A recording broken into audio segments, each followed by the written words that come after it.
Eito, que está por aqui, o médico cardiologista, né? Doutor Wander, não é muito comum a gente ouvir relatos como esse, né? De pessoas idosas com mais de 70 anos que procuram isso aí do sedentarismo. Para o coração faz muito bem isso, né, doutor Wander? Bom dia. Bom dia, Marcos. Com certeza. E esse lema que ele carrega aí é muito importante para a gente, para que a gente possa acordar a mente das pessoas para uma lei que ela vale para todo mundo. A gente fala, eu vivo falando dessa lei, chama lei de causa e efeito. A gente não consegue voltar atrás, eu não consigo voltar atrás, Marcos, e refazer o meu ontem. O que passou, passou. Mas eu consigo reajustar o meu hoje agora para que meu amanhã seja diferente. Então, para quem está, como ele disse muito bem na entrevista dele, para quem está nas suas 8 horas, nas suas 9 horas da manhã e acha que o dia vai durar a eternidade, ele vai perceber lá na frente, quando ele estiver na fase do crepúsculo, do ocaso, como ele falou, ali por volta das 4, das 5 horas da tarde, ele vai perceber que o dia não dura uma eternidade.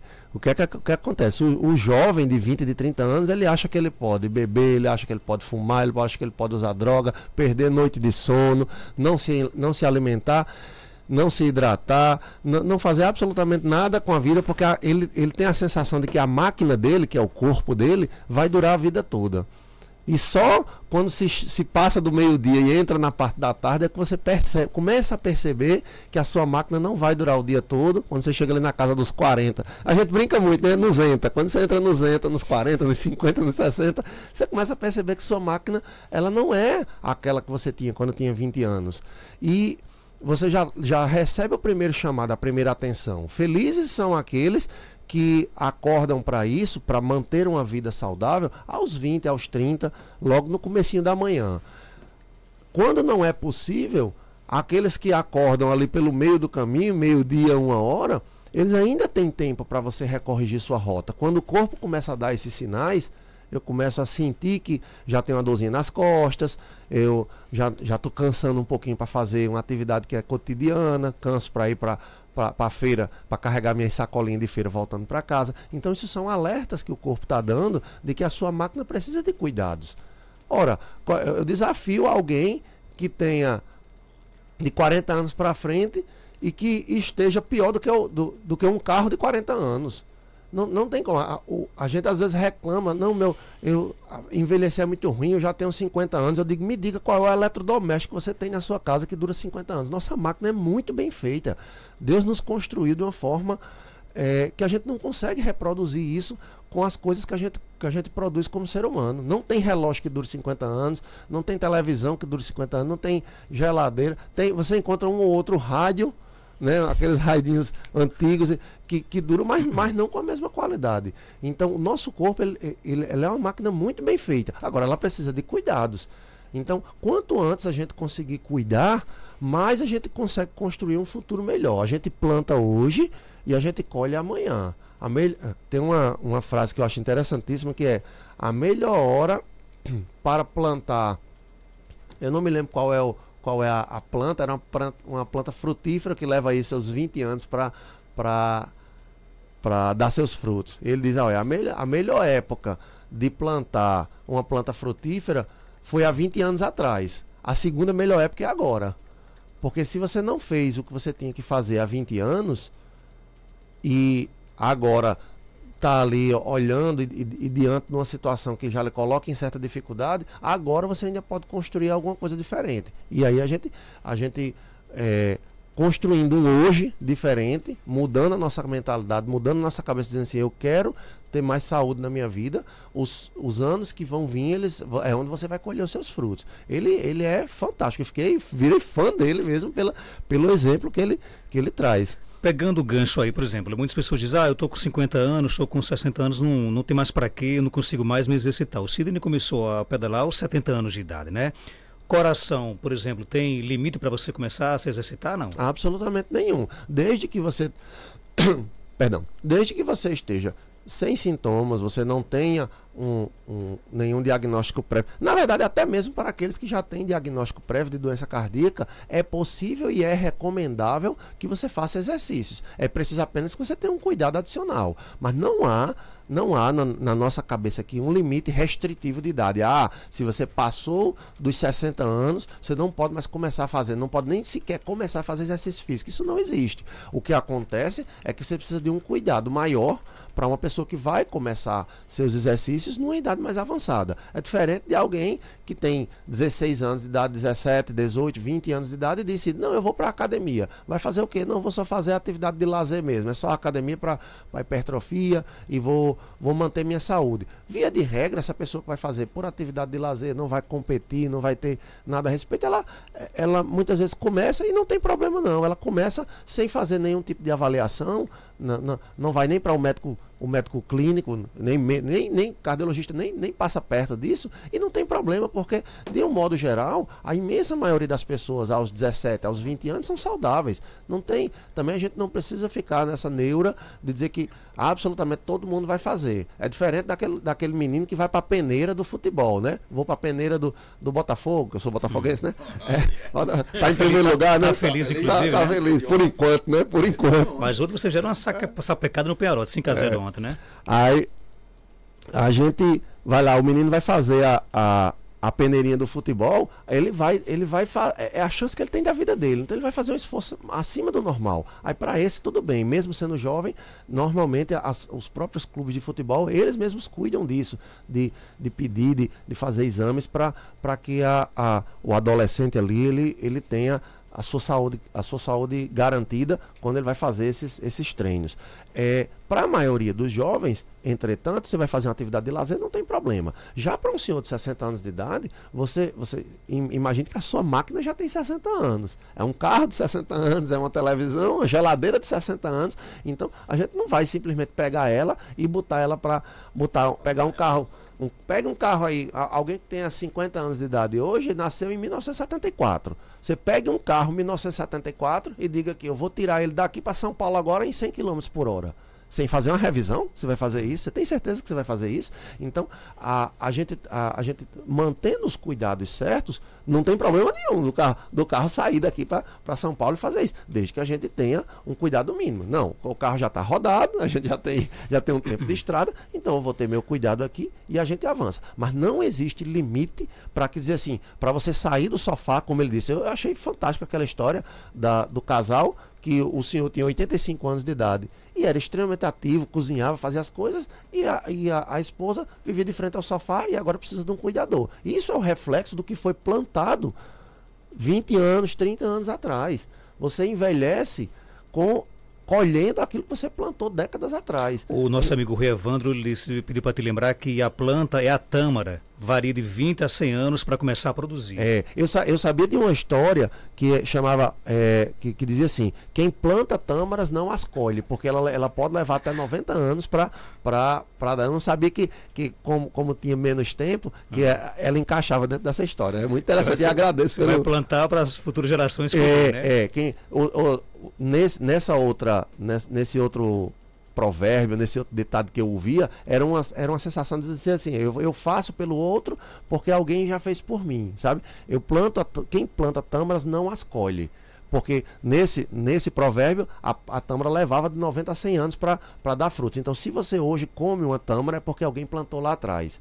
Então, você planta hoje para que uma geração futura venha lá e colha esse fruto. Dentro dessa mesma perspectiva, da gente plantar e a gente colher. É extremamente interessante. Então, a gente constrói o nosso futuro hoje. E a gente hoje está vivendo aquilo que a gente construiu no passado, que a gente plantou lá no passado. É muito interessante e muito inspirador também essa história. Agora, mesmo não sendo um atleta profissional, alguém que, por exemplo, se pratica alguma atividade física todos os dias, né? Como é que você consegue manter o seu cardio em dia e qual a importância disso?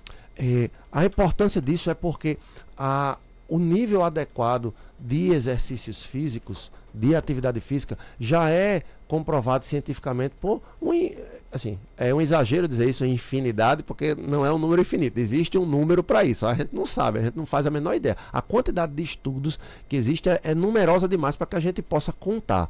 Estudos de quê? Que mostram que você manter o seu nível de condicionamento cardiovascular adequado, esse condicionamento cardiovascular, ele protege você, não, detalhe, viu, Marcos, não apenas contra doenças cardíacas, que são a principal causa de morte hoje em dia, mas também contra uma gama de outras doenças. O exercício físico, ele produz benefícios que não se limitam ao próprio sistema cardiovascular. Eu vou voltar aqui no tempo e vou lembrar algo que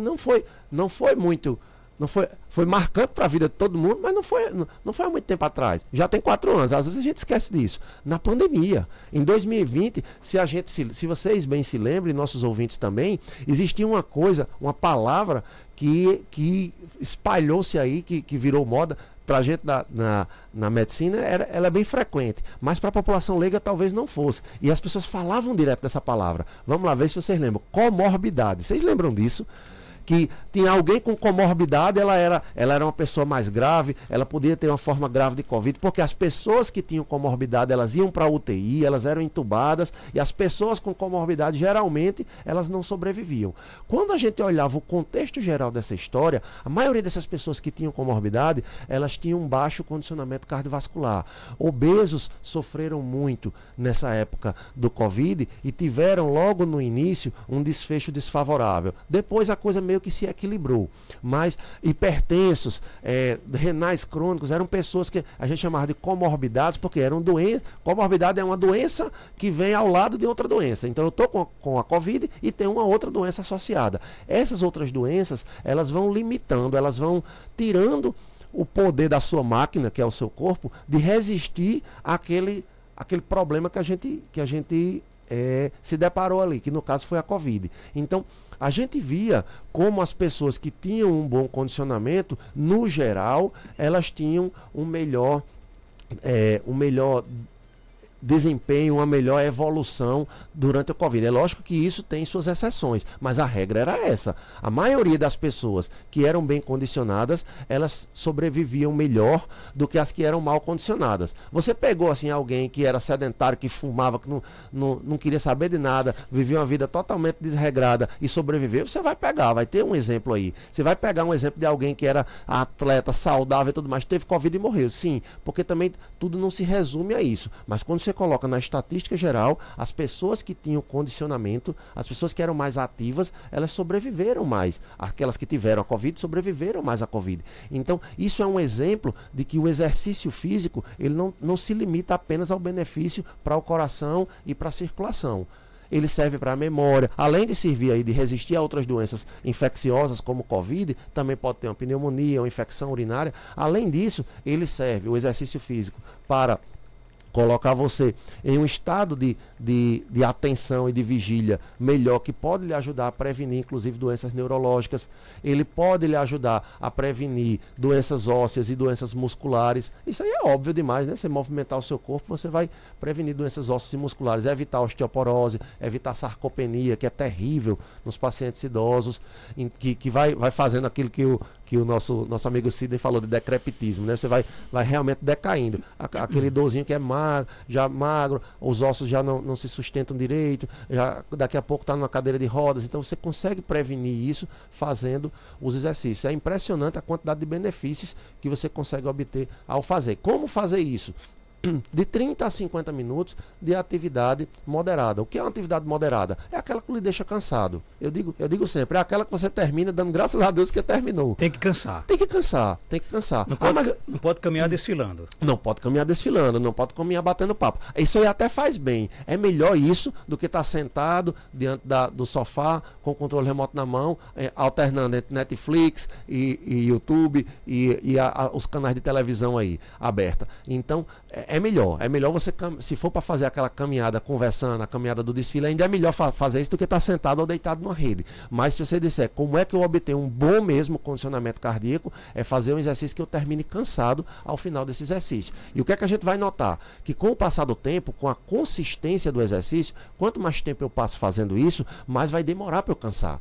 Antes eu cansava quando eu caminhava 10 minutos. Agora eu caminho 20, 25 e não canso. Estou cansando quando está chegando perto dos 30. Antes eu cansava com 200 metros. Não andava uma quadra, não conseguia sair de casa para ir na vendinha, na quitandazinha perto de lá de casa, porque eu já cansava. Hoje eu saio de casa, moro lá na Zona Leste, você chega aqui no centro da cidade, caminha 2, 3 quilômetros e não canso mais. Então a gente vai percebendo que com a consistência, esse cansaço ele vai demorando a aparecer. E isso é um sinal, inclusive, de treino cardiovascular, porque você vai treinando o seu organismo a resistir mais a esses objetivos ou a esses obstáculos, ou a essas dificuldades que vão aparecendo. A mesma coisa acontece quando você está diante da doença. Você está treinando o seu corpo para que, se acontecer algum tipo de imprevisto com o seu corpo, fui acometido de uma determinada doença, o seu corpo está preparado para resistir e para se recuperar dessa doença de uma forma melhor e mais saudável.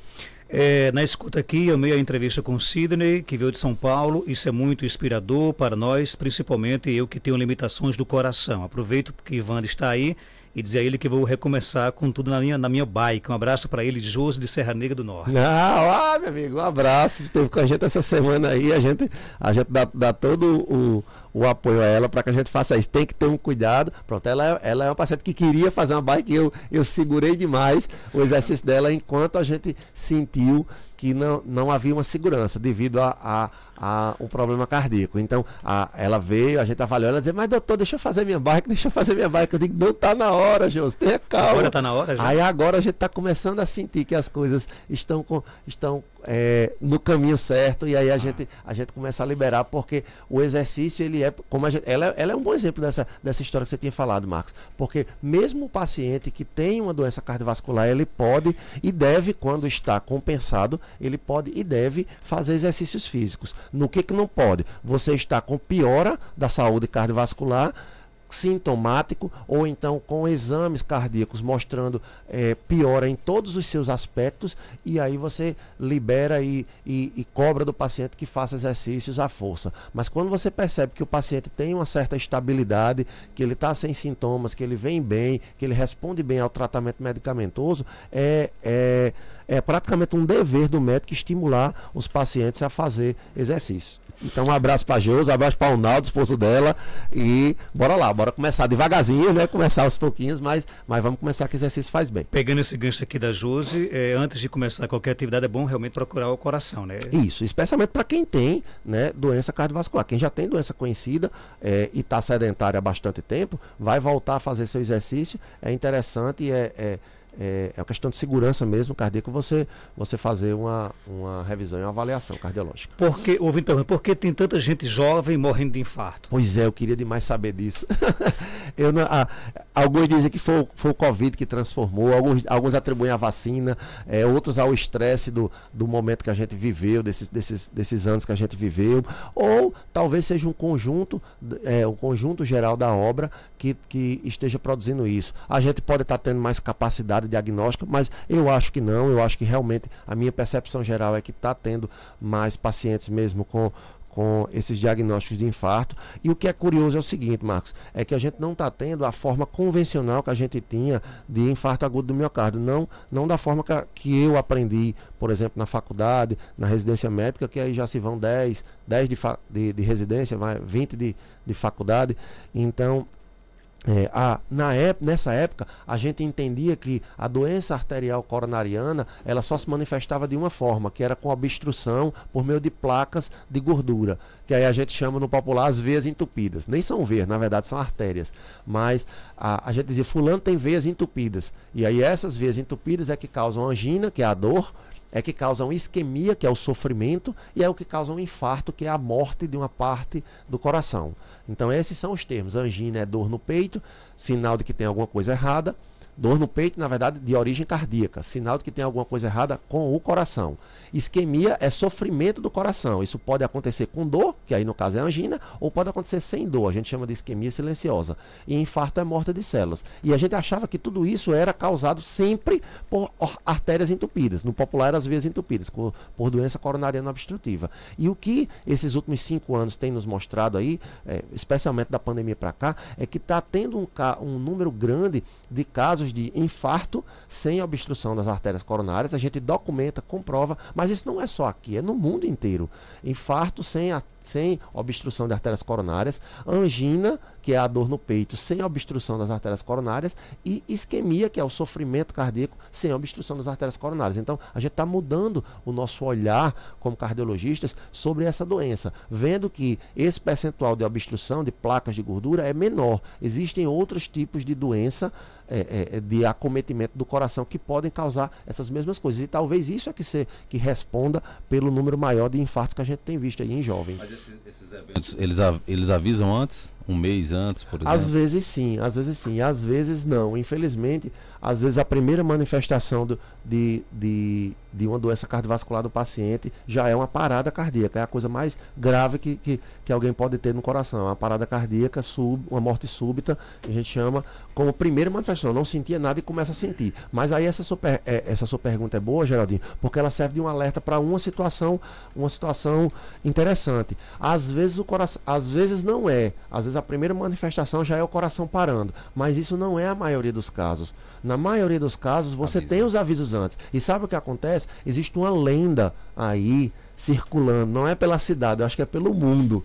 Né? Eu não viajei o mundo para perguntar em 50, 100 idiomas diferentes, não. Mas o que me parece é que é uma lenda, é um mito que existe aí na população e que eu tenho tentado, no meu trabalho de formiguinha, fazer o meu esforço pessoal para tentar desmistificar esse mito. Qual é o mito? De que coração não dói. Quando dói já é para matar. Isso acontece em um ou outro paciente, como eu mencionei. Mas o coração dói sim, ele dá seus avisos antes. Sabe qual é o problema? Às vezes, com essa ideia na cabeça errada, com esse mito na cabeça de que coração não dói, eu começo a sentir uma dor no peito e digo, mas isso não é nada não, porque coração não dói. Quando dói é para matar. Você passa um mês sentindo a dor, diz, não é nada não, porque coração não dói, e passa 2 meses e não sente nada, de repente você tem uma dor mais forte, é um infarto, morre, aí serve aquilo ali como sinal comprovatório daquele mito dizendo que, coração, ele não sentia nada, não dizia a ninguém, ficava lá. Aí quando sentiu que foi pedir ajuda, já não teve mais condições de ser ajudado. Então, esse paciente, que é a maioria, ele sente os avisos antes. Você sente uma dor no peito, essa dor ela pode até não ser cardíaca, mas a dor do coração, a dor na região do tórax, ela tem que incluir obrigatoriamente o coração como uma das possibilidades. Eu não estou dizendo que todo mundo que tem dor no peito tem que correr para o cardiologista, tem que correr para a urgência na mesma hora, não. Mas é preciso ter atenção, porque o corpo ele dá sinais, na imensa maioria das vezes. Esses casos em que você não sente nada e a primeira dor já morre, é uma raridade. A maioria você dá seus avisos antes. Então cabe a gente escutar os sinais do nosso próprio corpo para perceber se é ou se não é. Vai no clínico, vai no cardiologista, tenta fazer alguma coisa, conversa com o vizinho, pede ajuda a alguém, explica o que está sentindo para ver se a gente acha alguma coisa. Em alguns dos casos dessas dores, a gente vai descobrir dor cardíaca. Em outros não, vai ser refluxo, vai ser pulmão, vai ser gastrite, vai ser ansiedade, mas tem um ou outro caso dessas dorzinhas bestinhas no peito, que a gente está diante de um quadro de aviso do coração, que se a gente não fizer nada lá na frente, a gente está com problemas. Está muito na moda hoje em dia, haverá sinais, né? Haverá sinais, exatamente, haverá sinais. Tem que essa é uma regra para o coração. Tem exceções, mas haverá sinais. Dr. Wander Wade, médico cardiologista, está no Instituto Médico Ameno, no mesmo prédio da Clínica São José, na Rua Terezinha Leite, 1883, bairro Penedo, aqui em Caicó. Telefones 994-31-0681. Obrigado por sua participação, Dr. Wander. Eu que agradeço, Marcos. São 7h22. Falar e voltar a pedalar. Quem acabou de chegar aqui foi Gelma de Souza, né? Ela está aí também ensaiando o retorno dela depois de 3 anos aos pedais aqui na cidade de Caicó.